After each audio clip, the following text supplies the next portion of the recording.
The room smelled like rain and regret.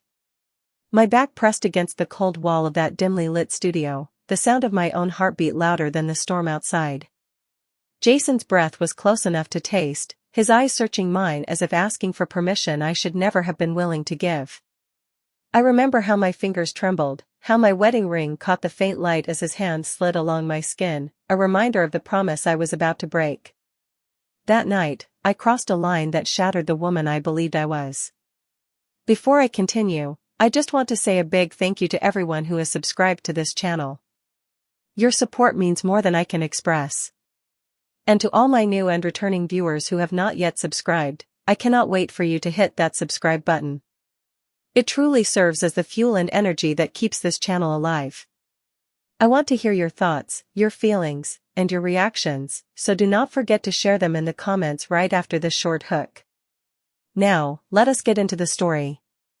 My name is Emily Walker, and I am a 34-year-old woman living in suburban Texas. I used to think I had it all figured out, the beautiful home, the steady husband, and 2 amazing kids who filled every corner of our lives with laughter. My husband, Michael, is the kind of man people write songs about. Quiet, gentle, dependable. The kind who never raised his voice, who prayed before every meal, and who loved me without conditions I never truly understood. But sometimes love that feels too safe begins to feel invisible. Michael worked long hours as an engineer, often coming home with exhaustion written all over his face. Dinner was usually quiet, routine, predictable.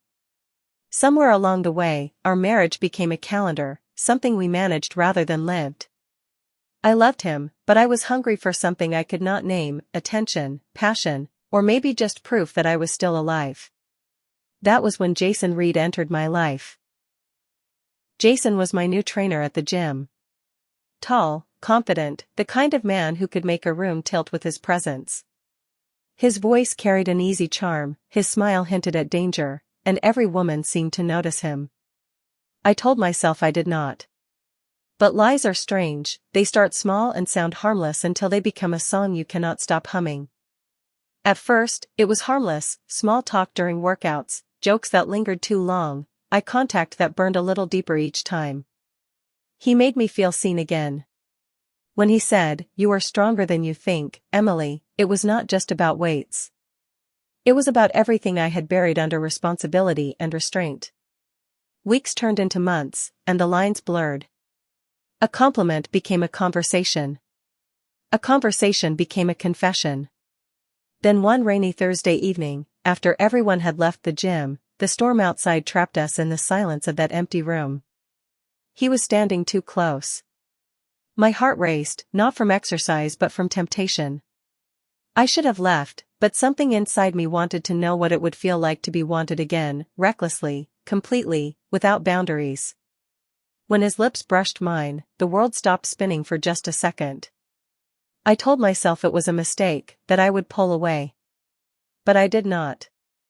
That night, I became a stranger to myself. Jason's hands were warm and certain, mine were trembling and guilty. Every touch carried both pleasure and panic. Every whisper reminded me of the vows I was betraying. The sound of rain became the rhythm of my shame. I wish I could say it was just once, that I came to my senses the next morning, but sin has a way of convincing you that you can control it. For a few weeks, we lived in that illusion, stolen moments, hidden messages, and lingering goodbyes. But guilt is not a silent partner. It follows you home, sits beside you at dinner, and stares at you while your husband prays. Michael started noticing the difference. The distance. The new perfume I wore. The way my phone seemed to be glued to my hand. He did not accuse me. He simply watched, quietly, as if waiting for me to remember who I was. That silence was worse than any confrontation. Then one evening, I found him sitting on the couch, holding my phone. His eyes were calm, too calm. He had seen the messages. There were no shouts, no slamming doors, no tears. Just silence that sliced through the air like glass. "Emily," he said finally, his voice trembling, "how long?" It felt like the world had stopped breathing. I could not speak. The words refused to come. He nodded slowly, like a man who had expected this but prayed he was wrong. Then he stood up, walked to the door, and left. That night, I sat on the floor with my phone in my hand, reading through the messages that destroyed everything pure between us. I deleted them, but the damage was already tattooed on my conscience. Days turned into weeks, and Michael barely spoke. He did not leave the house, did not ask questions, did not demand explanations. He simply carried his pain like a quiet storm. I hated myself for what I had done, but part of me also feared the silence, because it meant I could no longer hide behind excuses. One morning, as I sat at the kitchen table staring at my untouched coffee, Michael walked in. He looked at me with tired eyes, and for the first time I saw not anger, but heartbreak. "Emily," he said softly, "I still love you, but I do not know who you are anymore."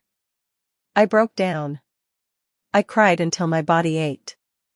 The man I betrayed, the one I hurt so deeply, was still offering me love I no longer deserved. And in that moment, I realized something terrifying. I did not just betray my husband. I betrayed the only person who ever truly understood grace. As I sat there watching him leave for work, his wedding ring still on his hand, I knew this was not the end of our story. It was the painful beginning of one that would test everything we ever believed about love, forgiveness, and redemption. Because sometimes, the deepest kind of love is not found in passion or perfection, it is found in the quiet mercy of someone who chooses to stay. The weeks that followed were a blur of silence and sleepless nights. Michael moved through the house like a ghost, saying little, feeling everything. I tried to speak, to apologize, but every word felt useless against the wound I had created. It was not anger that haunted him, it was disappointment. That kind of pain runs deeper than rage because it comes from love. He still made coffee in the mornings. He still kissed the children before school. But he never looked at me the same way again. The man who once traced my face with tenderness now avoided my eyes as if seeing me would reopen the ache inside him. And yet, he stayed. That confused me more than anything. I expected him to leave, to demand a divorce, to call me every name I deserved. But Michael was not like other men. His silence was not weakness, it was restraint. He was letting me sit in the ruins I built, watching to see if I would search for redemption or build another lie to hide behind. Every night I lay awake listening to the sound of his breathing beside me, wondering if he was asleep or praying for strength to keep enduring this heartbreak. Some nights, I reached out my hand to touch him, but I stopped halfway. My fingers froze in the air, inches away from the man who once held me as if I was his world. Guilt was not just in my heart, it lived in my skin. Jason still texted me. I ignored most of his messages, but one night when loneliness became unbearable, I responded. I told him everything was over, that I could not keep pretending. He called me immediately. His voice was firm, smooth, too confident. "Emily, you do not belong with a man who barely looks at you," he said. But he was wrong. I belonged exactly where I was. Under the same roof with the man whose heart I had broken. I told Jason to stop calling. I deleted his number and blocked him on every app, but temptation has a way of finding cracks in resolve. One afternoon, after work, Jason came to the gym while I was there. I froze when I saw him. He smiled that familiar, reckless smile. I turned to leave, but he reached out and caught my wrist gently. "You miss me," he said quietly. He was wrong again. I did not miss him. I missed the version of myself I became when I was with him, the woman who felt wanted. But that version of me was a lie built on betrayal. I pulled away and walked out, heart pounding, breath trembling. When I got home, Michael was sitting at the dining table with his Bible open. He looked up as I walked in. "Emily, we need to talk," he said softly. I sat down opposite him, bracing myself for whatever came next. He took a long breath, his voice calm but trembling at the edges. "I found your gym membership renewal email. You said you canceled it." I froze. "I did," I whispered, though I knew he could hear the lie in my tone. He closed the Bible slowly and looked at me, not with fury, but with exhaustion. I do not think you understand what this has done to me, he said. You took the one thing I believed was safe, our love, and you made me question everything about myself. Tears slid down my face. I know, I said, and I hate myself for it. He nodded, silent. Then he stood and walked toward the window.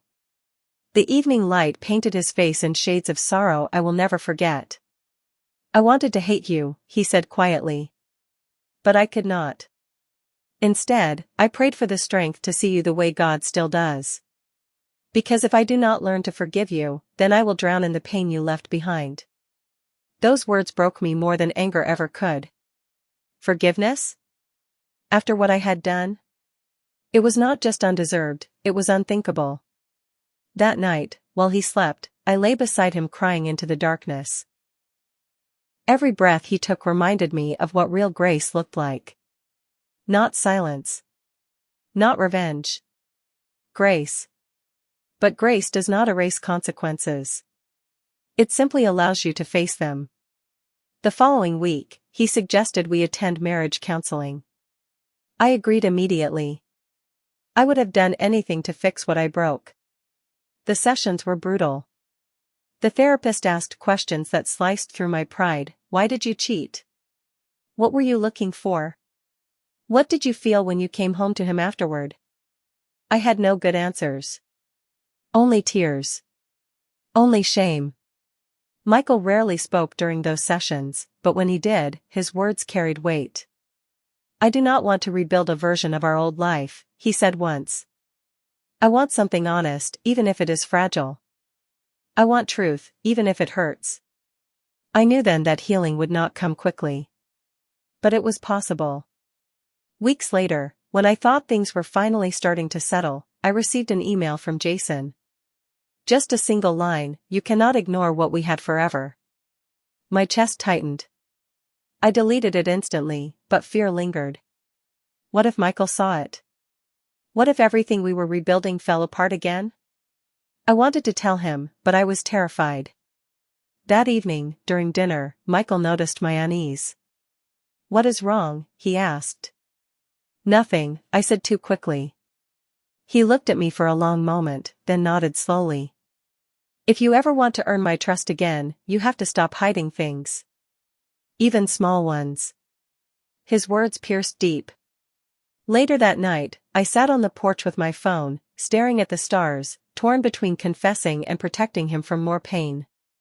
In the end, I decided honesty was the only path left. I showed him the email. He read it carefully, sighed, and then looked at me. I appreciate that you told me, he said softly. That matters more than you think. And just like that, something shifted. The wall between us cracked, not completely, but enough for light to seep through. That night, for the first time in months, Michael reached for my hand as we lay in bed. It was a small gesture, but it felt like a miracle. His fingers were warm, steady, forgiving. I turned to him, tears in my eyes, whispering an apology that could never undo what I had done. He did not answer. He just held my hand tighter. It was not love reborn, not yet, but it was grace in motion.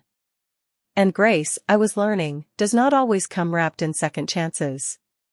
Sometimes, it arrives quietly, asking only for truth and patience. Still, somewhere deep inside, fear lingered, because Jason was not done. I could feel it. And the peace Michael was fighting to build would soon be tested again. The morning light broke through the curtains like a quiet reminder that some nights are meant to end. I had not slept much.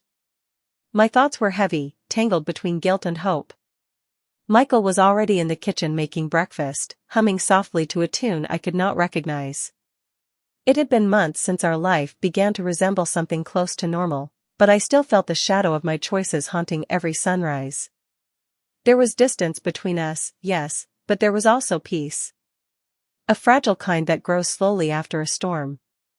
He smiled more often now, though his eyes still carried memories I wished I could erase. Some mornings we laughed. Other mornings we sat in silence. But silence had changed. It no longer felt like punishment. It felt like space to breathe again. Then, one afternoon, the past came knocking, literally. I was at home folding laundry when the doorbell rang. When I opened the door, my heart stopped. Jason stood there, wearing that same confident smile that once made me forget my vows. For a moment, I could not breathe. "What are you doing here?" I whispered. "I just wanted to talk," he said. "Please, just 5 minutes." I shook my head. "You should not be here, Jason. My husband is home soon." He stepped closer, lowering his voice. "Emily, I cannot stop thinking about you. You cannot pretend what we had meant nothing." My pulse raced.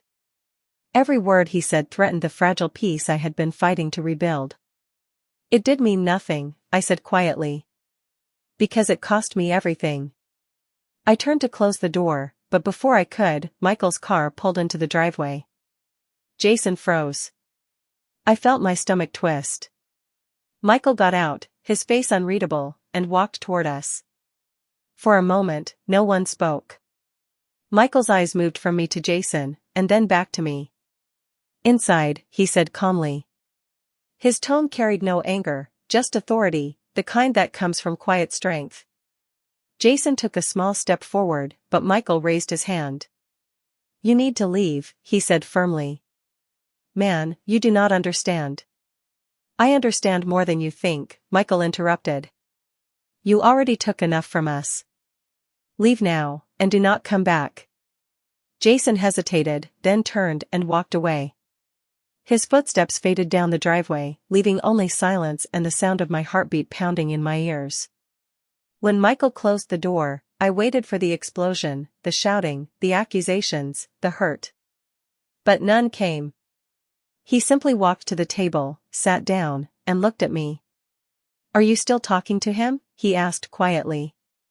"No," I said truthfully. "He came uninvited. I did not want this." He studied my face for a long moment, and then something unexpected happened. He reached out his hand. "Sit," he said softly. I sat across from him, tears already forming. "Emily," he said, his voice steady, "you hurt me more deeply than anyone ever could. But I have learned that love is not about avoiding pain, it is about choosing what to do with it. I will not let this pain turn me into someone bitter. And I will not let your mistake define our story forever." I could not stop crying. Every word he spoke felt like a drop of mercy on the open wound of my guilt. "I do not deserve you," I whispered.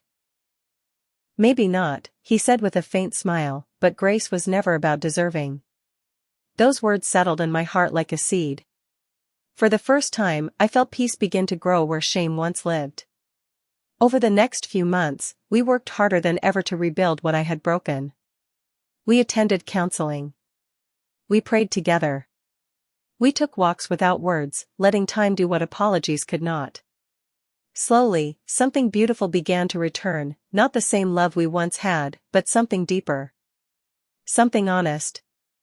I started seeing Michael not just as my husband, but as the man who had chosen grace over vengeance. He became my mirror, the reflection of the kind of forgiveness I had never learned to give myself. One evening, after putting the kids to bed, I sat on the couch beside him. The air was still. The only sound was the ticking of the clock on the wall. "I need to tell you something," I said. He looked at me, patient as always. "I have forgiven myself," I whispered. "Not because I deserve it, but because I want to love you the way you deserve to be loved, from a heart that is no longer hiding." Michael's eyes softened. He reached out, took my hand, and pulled me close. For the first time in what felt like forever, I rested my head on his chest and felt his heartbeat steady against my cheek. "I am proud of you," he said quietly. "You finally understand what grace really means." That night, we made love again, not out of desire, but out of renewal. It was slow, tender, reverent. Every touch felt like an apology. Every tear felt like cleansing. It was not about erasing what happened. It was about reclaiming what was left. Afterward, as we lay in the dark, his arm draped over me, he whispered something I will never forget. "Emily, when you betrayed me, I asked God why He would let my heart break like that. And He told me, because I am going to show you what grace looks like through your own pain. Now I understand. I wept quietly in His arms. That was the moment I realized grace is not weakness. It is strength disguised in gentleness. It is the power to love someone even when they have wounded you beyond words. Months later, on our anniversary, Michael surprised me with a handwritten note instead of a card. It said, "I do not love you because you are perfect. I love you because you are real. And grace is real only when it meets brokenness." I framed that note and keep it by my bedside. Every time I look at it, I remember how close I came to destroying everything that mattered, and how love, in its purest form, refused to let me go. Today, I tell this story not to glorify my mistakes, but to testify that grace is stronger than shame, and forgiveness is greater than failure. Because I hurt him deeply, and he taught me what grace really is.